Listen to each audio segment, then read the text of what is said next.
World war to के बाद 1945 में ब्रेटन वुड्स सम्मेलन होता है, जिसमें वर्ल्ड बैंक और आईएमएफ जैसी संस्थाएं जन्म लेती हैं, उन्हें बनाया जाता है। और ये कहा जाता है कि अगर मान लीजिए किसी भी देश को किसी भी तरीके की आर्थिक मदद चाहिए हो, कभी भी अगर उसके देश में मुश्किलें खड़ी हो जाती हैं, तो ये संस्थाएं, वर्ल्ड बैंक और आईएमएफ जैसी संस्थाएं उस देश को लोन देंगी, उस देश को पैसे देंगी। ये ठीक उसी तरीके से है। मान लीजिए आपके घर की स्थिति कुछ ठीक नहीं है, आपको पैसे की जरूरत है, तो आप किसके पास जाते हैं? आप बैंक के पास जाते हैं लोन लेने के लिए। ठीक उसी तरीके से अगर किसी देश की स्थिति ठीक नहीं है, आर्थिक हालात ठीक नहीं है, तो वो देश आईएमएफ के पास चला जाएगा पैसे लेने के लिए। मतलब आईएमएफ और वर्ल्ड बैंक पूरी दुनिया के देशों के लिए उस बैंक की तरह है जो उन्हें लोन देंगे। अब सुनने को तो ये अच्छा लगता है कि इससे कोई भी देश कंगाल नहीं होगा, और अगर कोई भी जरूरत उन्हें पड़ी तो ये इनसे पैसा लेकर अपने देश के हालात ठीक कर सकते हैं, उसके बाद पैसा वापस कर सकते हैं। लेकिन ये अधूरा सच है। पूरा सच घिनौना और डरावना है, क्योंकि आईएमएफ और वर्ल्ड बैंक जैसी संस्थाओं का पूरा सच उन पश्चिमी देशों को नंगा कर देता है जो ये कहते हैं कि हमने पूरी दुनिया में डेमोक्रेसी दी है, हमने लोकतंत्र दिया है इस दुनिया को, हम लोकतंत्र के जन्मदाता हैं। ये उन देशों को भी कटघरे में खड़ा कर देता है। एक बार जान लीजिए इस पूरे सच को जो घिनौना और डरावना है।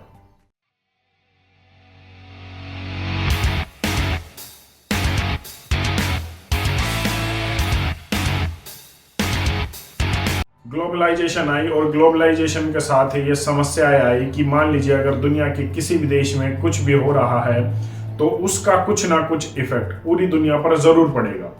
जैसे अब रशिया यूक्रेन वॉर हो रहा है, लड़ाई चल रही है, तो पूरी दुनिया पर उसका कोई ना कोई इफेक्ट, कोई ना कोई इम्पैक्ट जरूर है।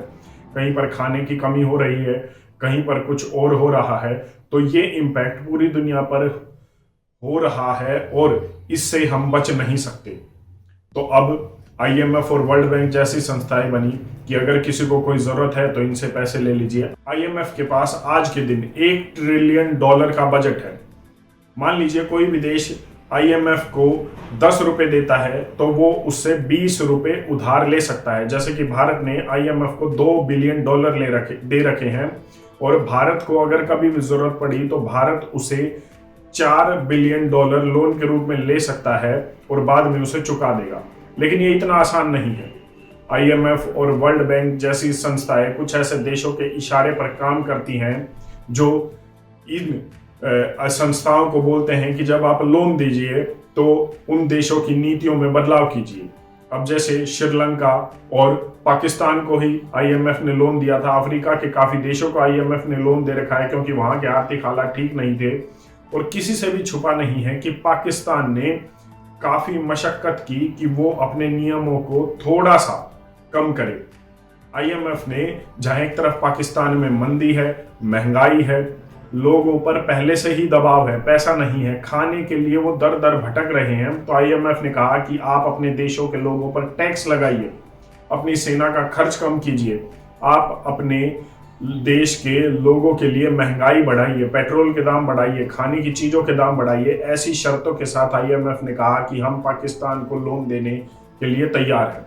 ठीक उसी तरीके की कुछ शर्तें श्रीलंका के लिए भी लगाई।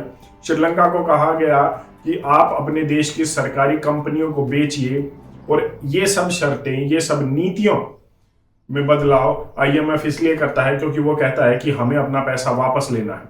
मान लीजिए आप किसी बैंक से कोई लोन लेते हैं तो बैंक ये देखता है कि क्या आप उस लोन को चुका पाएंगे या नहीं। अगर चुका पाएंगे तो आपको लोन दे देता है, लेकिन वो कभी ये नहीं कहता कि आप अपनी नौकरी छोड़कर आप कोई रेहड़ी लगाना शुरू कर दीजिए या बिजनेस छोड़कर नौकरी करना शुरू कर दीजिए, क्योंकि हमने आपको लोन दिया और अब हम आपको बताएंगे कि आपको किस तरीके से कमाकर वो लोन वापस करना है।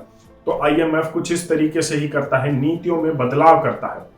और अगर बात आईएमएफ तक या वर्ल्ड बैंक तक ही सीमित हो कि वो अपने पैसे को वापस लेने के लिए देश की नीतियों में बदलाव करता है, क्योंकि उन नीतियों से वो देश इस हालत में आया है कि उसे लोन की जरूरत पड़ी, पैसों की जरूरत पड़ी, वो अपने देश को नहीं चला पाए, तो भी ठीक है, क्योंकि आईएमएफ को तो पैसा वापस चाहिए।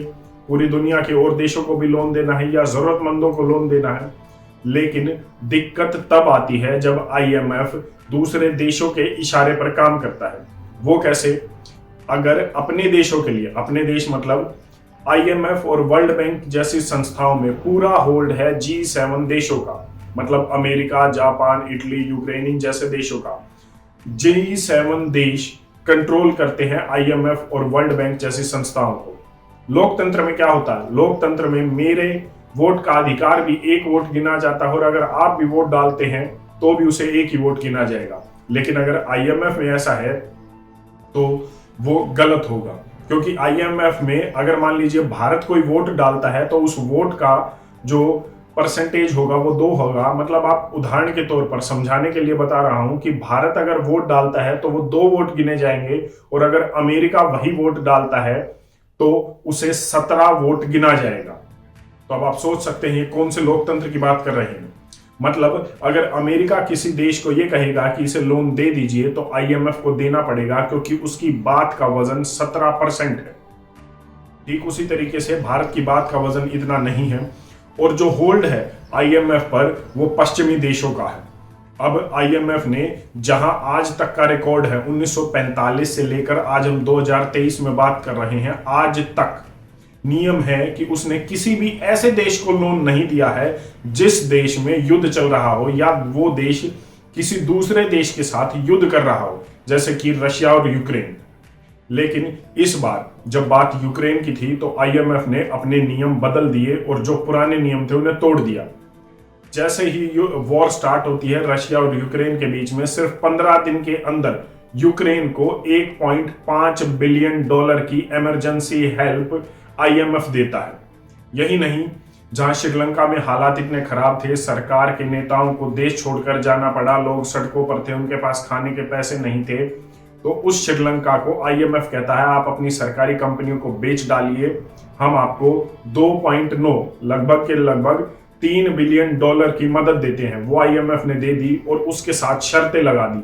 लेकिन जहां एक तरफ अपना नियम तोड़कर जो देश किसी दूसरे देश के साथ युद्ध कर रहा है यूक्रेन, उसे $15 बिलियन का जो है हेल्प, उसकी मदद आईएमएफ करता है।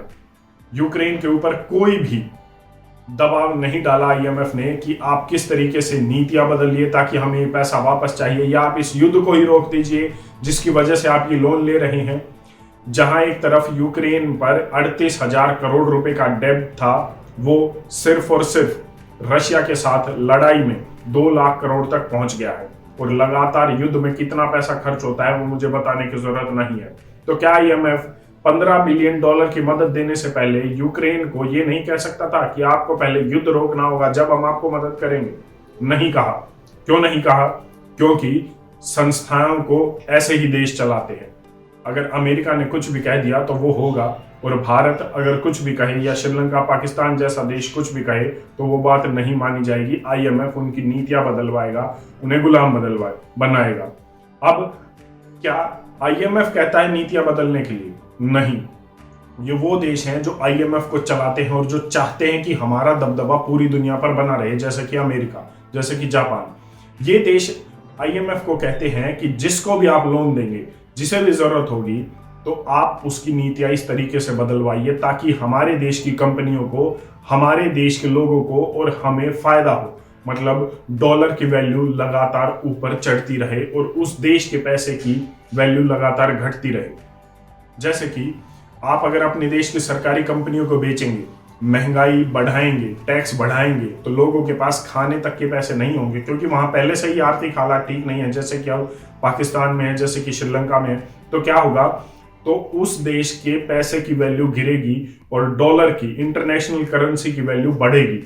तो यही अमेरिका जैसा देश चाहता है और वो आईएमएफ के रास्ते से ये सब करवाता है, नीतियां बदलवा कर।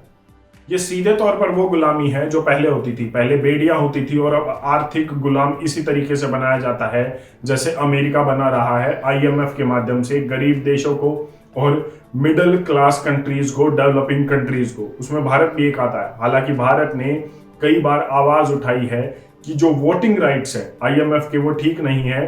कोई भी एक देश अगर वोट करता है तो उसे 17 वोट गिना जाता है, और अगर मान लीजिए हमारे जैसा देश या और कोई भी देश वोट करता है तो उसे एक वोट गिना जाता है। तो ये किस तरीके से लोकतांत्रिक है, किस तरीके से आप ये कहते हैं कि हमने पूरी दुनिया को डेमोक्रेसी दी है। ये सिर्फ और सिर्फ आर्थिक गुलाम बनाने का एक संस्था है जिसे आज अमीर देश चला रहे हैं। यही नहीं, आपको जानकर हैरानी होगी कि कोई भी कभी भी 1945 से लेकर 2023 तक अगर वर्ल्ड बैंक का चीफ बनता है तो वो अमेरिका का नागरिक होता है। अगर कोई भी व्यक्ति IMF का चीफ बनता है, उसका डायरेक्टर बनता है, तो वो यूरोप के किसी देश का नागरिक होता है। और ये लोग कहते हैं कि हमने पूरी दुनिया को डेमोक्रेसी दी है। ये लोग कहते हैं कि हम लोकतंत्र के जन्मदाता हैं। ये किस तरीके का लोकतंत्र है कि आप अपने देशों से बाहर नहीं निकल पाते किसी एक ऐसी संस्था को रिप्रेजेंट करने देने के लिए जो पूरी दुनिया को, दुनिया के देशों को आप कहते हैं कि मदद करेगी जब उनके हालात ठीक नहीं होंगे।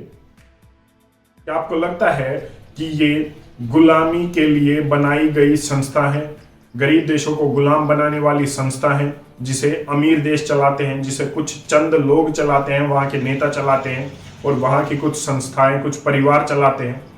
क्योंकि मुझे तो यही लगता है इस IMF के घिनौने सच को जानने के बाद। आपकी इस पर अपनी क्या राय है, कमेंट करके जरूर बताएं। धन्यवाद। जय हिंद।